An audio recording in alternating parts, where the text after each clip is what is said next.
Dərman preparatlarının keyfiyyətsizliyi illərdir Quba-Xaçmaz rayonundakı fermerlərin əsas problemlərindən biridir. Belə ki, son vaxtlar bağlarda pars və dəmgil xəstəliyi, həmçinin bir sıra zərərvericilər geniş yayılıb.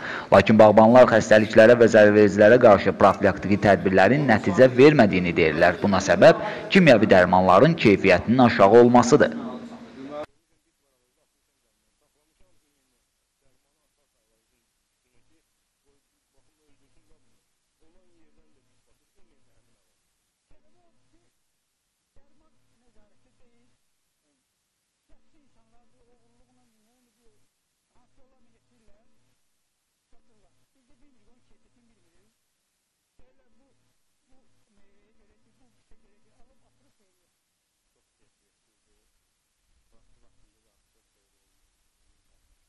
Bunu nəzərə alan Kənd Təsərrüfatı yanında Dövlət Fitosanitar Nəzarəti Xidməti kimyəvi dərman preparatlarının satıldığı mağazalarda reydlərə başlayıb.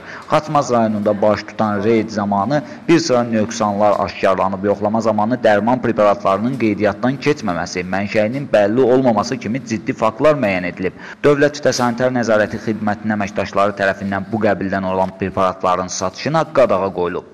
Bizdən dövlət qeydiyyatından keçməyən, saxta, mənşəyə bəlli olmayan, qablaşdırılması və markalanması standartların tələblərinə uyğun gəlməyən 10 adda kimyəvi preparat aşkar oldu və onların satışı dayandırıldı.